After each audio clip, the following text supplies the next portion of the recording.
جسمانی طاقت کی طرح ہے روحانی، چونکہ روح ہے، سب کے اندر ہے روح. ہر انسان، ہر عورت اور مرد اپنا چاہیں تو جسمانی طاقت بڑھا لیں، چاہیں تو روحانی طاقت اپنی بڑھا لیں. جسمانی طاقت دین سے دور رہ کے بنائیں، اس کا ایک اپنا طریقہ ہے. اس کے لیے کلبوں میں جانا پڑے گا، اس کے لیے جم میں جانا پڑے گا، اس کے لیے دنگل خانوں میں جانا پڑے گا، اس کے لیے آپ کو کھاڑے میں جانا پڑے گا پہلوانوں کے، اور باڈی بلڈنگ کلبوں میں جانا پڑے گا. وہاں جا کر آپ اپنی باڈی بنا لیں وہاں پر. اور سب کے لیے کھلا ہے وہ در، کلمہ پڑھتے ہو یا نہ پڑھتے ہو. اسی طرح اگر روحانی طاقت بڑھانی ہے تو آپ کسی غار میں چلے جائیں، کسی مانوی اس روحانی سلسلے سے منسلک ہو جائیں، چلے کاٹنا شروع کر دیں، فاقے کرنا شروع کر دیں آپ، اور اس سے آپ کی روحانی طاقت بڑھ جائے گی. یہ دونوں ایک جیسی ہیں، دونوں کے اندر کوئی جو اطاعت کا نتیجہ ہے وہ دونوں کے اندر نہیں ہے، نہ روحانی طاقت کے اندر نہ جسمانی طاقت کے اندر. یہ دونوں ایک جیسی مشابہ ہیں.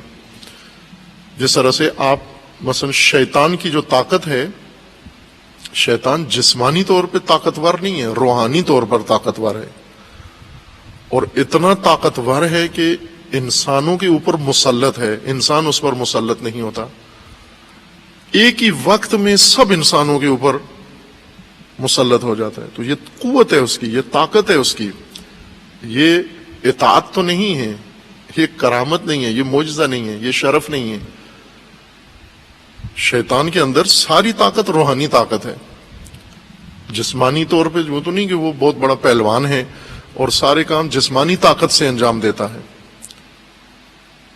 اپنی روحانی طاقت سے سارا کام کرتا ہے. چونکہ جنات میں سے ہے اور اس نے یہ روحانی طاقت اپنے اندر پیدا کی ہے، اور اللہ نے بھی اسے لی نہیں ہے بندوں کے امتحان کے لیے، بلکہ اس طاقت سے استفادے کے لیے اس کو اجازت دی ہے کہ آپ کر سکتے ہو طاقت سے استفادہ. لہٰذا آپ دیکھیں گے یہ روحانی طاقت ہندو سادھو میں آ جاتی ہے، یہ بدھ مت کے سادھو میں آ جاتی ہے، دیگر اس قسم کے جو مشابہ مذاہب ہیں. کوئی بھی یہ کام کرے، کوئی مغربی شخص یہ کام کرے، مشرقی شخص یہ کام کرے، مسلمان یہ کام کرے، غیر مسلمان یہ کام کرے، چلے و ریاضت یا روحانیت، اس کے اندر کوئی روحانی طاقت آ جاتی ہے. لیکن ان دونوں کا اطاعت سے، فرمان برداری سے، بندگی سے کوئی تعلق نہیں ہے. جس طرح ریسلر، باکسر، وہ بھی انہوں نے کوشش کی، ایکسرسائز کی ہے اور مہارت حاصل کی ہے، اسی طرح اس نے بھی، سادھو نے بھی ایک مہارت اس نے حاصل کی ہے. یہ نہ عرفان ہے، نہ یہ تصوف ہے، نہ یہ قرب خدا ہے. یہ طاقت حاصل کر کے، اور اس طاقت سے ظاہر کچھ کام بھی کرتے ہیں. وہ تو نہیں کہ جسمانی طاقت آ جائے تو انسان اکھاڑ پچھاڑ سکتا ہے بہت کچھ، اسی طرح روحانی طاقت آ جائے تو بھی بہت کچھ اکھاڑ پچھاڑ سکتا ہے. یہ اکھاڑ پچھاڑ جو ہے یہ معجزہ کرامت نہیں ہے، بلکہ ریاضت سے ایک عام انسان کے لیے بھی ہے، کوئی بھی یہ کام کر سکتا ہے روحانی طاقت حاصل کر کے.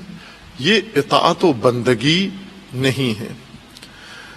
مومنین بعض اوقات اپنے اوپر ان سے متاثر ہو کر، ان سادھوؤں سے متاثر ہو کر، ان راہبوں سے متاثر ہو کر، ان قسیسین سے متاثر ہو کر، اور اطاعت کا میدان چھوڑ کر روحانیت کا میدان اختیار کر لیتے ہیں، اطاعت کے دائرے سے باہر چلے جاتے ہیں. اس لیے خداوند تبارک و تعالیٰ کا فرمان ہے، یا ایھا الذین آمنوا لا تحرموا طیبات ما احل اللہ لکم ولا تعتدوا ان اللہ لا يحب المعتدین. مثلا یہ سادھو ہیں، یہ سال ہا سال تک کھانا جو کھاتے ہیں، کل کھانا ان کا وہ ایک کھجور کا دانہ یا کھجور کے دانے کے برابر کھانا ہے. 24 گھنٹوں میں یہ ایک کھانا ہے، باقی نہیں کھانا اس نے. کیوں نہیں کھانا؟ چونکہ باقی اس سے زیادہ کھانا کھائے گا تو اس کی روحانی طاقت کمزور پڑ جائے گی. اور صحیح بات بھی ہے کہ کھانا جتنا زیادہ کھائے گا انسان، اتنا روحانی کمزوری اس کے اندر پیدا ہوگی. جسمانی قوت آئے گی، اگر بہت ہی حد سے زیادہ کھائے تو جسمانی بھی کمزوری آ جائے گی، لیکن روحانی طاقت بڑھتی ہے فاقے سے، ریاضت سے. پانی پینا چھوڑ دیں، لیکن یہ اطاعت نہیں ہے. اگر انسان اپنے آپ کو اتنا اس قابل بنا لے ایک کھجور کھائے 24 گھنٹوں میں، یہ اطاعت نہیں ہے۔ اس لیے انبیاء کرام کی سیرتوں میں، ائمہ ہدیٰ کی سیرتوں میں اس طرح کا کوئی عمل موجود ہی نہیں ہے، ایک کھجور پہ 24 گھنٹے گزارنا۔ وہ جو کچھ خداوند تبارک و تعالیٰ نے حلال قرار دیا تھا وہ تناول کرتے تھے۔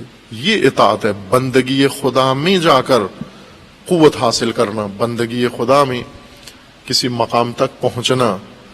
جس طرح علامہ اقبال نے بہت خوبصورت ایک تفسیر کی ہے امیر المومنین علیہ السلام کے اسماء گرامی کی، اور خصوصاً اس میں ابو تراب کی، مثنوی کے اندر، کہ امیر المومنین کے ناموں میں سے ایک نام ہے ابو تراب۔ ابو تراب تسخیر عالم خاکی، ابو تراب اس کو کہتے ہیں جس نے عالم خاکی تسخیر کر لیا ہو، یہ ابو تراب ہے۔ اور امیر المومنین نے کیا یہ کام، لیکن نہ ریاضتوں کے ذریعے سے اور چلوں کے ذریعے سے، امیر المومنین نے اطاعت خدا سے یہ کام کیا، فرمان خدا سے یہ مرتبہ حاصل کیا، ابو ترابیت کا اللہ کے فرمان سے یہ نتیجہ حاصل کیا ہے۔ یہ اطاعت کے زمرے میں درج ہوتا ہے، اسے اطاعت کہتے ہیں۔ بس اطاعت کے دائرے سے مومن نکل جاتا ہے بعض اوقات معصیت، منفی نافرمانی کر کے، تفرید کے ذریعے سے، اور بسا اوقات افراط کے ذریعے سے۔ یہ افراط ہے کہ انسان اطاعت کا دائرے سے نکل جائے، اللہ کے فرامین چھوڑ دے اور راہبوں کی سیرت اپنا لے یا سادھوؤں کا عمل شروع کر دے۔ اس لیے ممانعت آئی ہے، یا ایھا الذین آمنوا لا تحرموا طیبات ما احل اللہ لکم ولا تعتدوا، تعدی مت کرو، اعتداء مت کرو۔ تعدی معصیت کی طرح کی شے ہے، اور قرآن کریم میں زیادہ اس کی طرف اشارہ ہوا ہے کہ یہ حدود خدا ہیں، ان سے تعدی مت کرو، تجاوز مت کرو۔ اطاعت حدود کے اندر رہنا ہے۔ فرامین خدا حدود خدا ہیں، قوانین خدا حدود خدا ہیں، دستورات الہیہ حدود خدا ہیں، ان سے تعدی مت کرو، ان سے تجاوز مت کرو، ان سے باہر مت جاؤ۔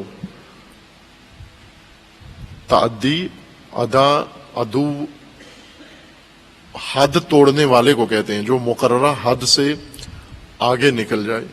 آیات کریمہ کے اندر ہے کہ تلک حدود اللہ، احکام، قوانین بیان فرما کے اللہ تعالیٰ نے ساتھ یہ فرما دیا کہ تلک حدود اللہ، یہ اللہ کی حد بندی ہے، یہ اللہ کی حدود ہیں، بندگی کی اور قوانین کی اور آئین کی یہ حدود ہیں، ان سے آگے پیچھے مت ہو۔ تعدی، آگے پیچھے ہو جانا، اس حد پہ نہ رہنا، حد سے آگے پیچھے ہو جانا۔ لا تعتدو، تعدی مت کرو۔ اس طرح کی معنویت، یہ تعدی از دائرہ اطاعت ہے۔ اور آپ کو اس وقت نظر آئیں گے ایک بہت بڑا طبقہ، جمعیت، جو معنویت کے نام پر، روحانیت کے نام پر حدود الہی، فرامین الہی سے باہر چلے گئے ہیں۔ نہ فساد کی وجہ سے، نہ باہر نکل کر فساد کیا ہے، باہر نکل کر انہوں نے قتل و غارت کی ہے، باہر نکل کر حدود خدا سے انہوں نے تباہی مچائی ہے، لوٹ مار کی ہے، قتل و غارت کی ہے، یہ نہیں کیا۔ اللہ کی حدود سے باہر نکل کر بظاہر پرامن ہیں، لیکن مطیع نہیں ہیں، معصیت کار کی طرح ہیں۔ جس طرح اس نے معصیت کی، عصیاناً فرمان خدا نہیں مانا، اس نے رہباناً فرمان خدا نہیں مانا۔ دونوں کا نتیجہ ایک جیسا ہے، افراط اور تفریط۔ دونوں فرمان خدا سے باہر جانا ہے۔ تعدی بھی اتنا ہی جرم ہے جتنا معصیت جرم ہے، حد خدا توڑنا ہے۔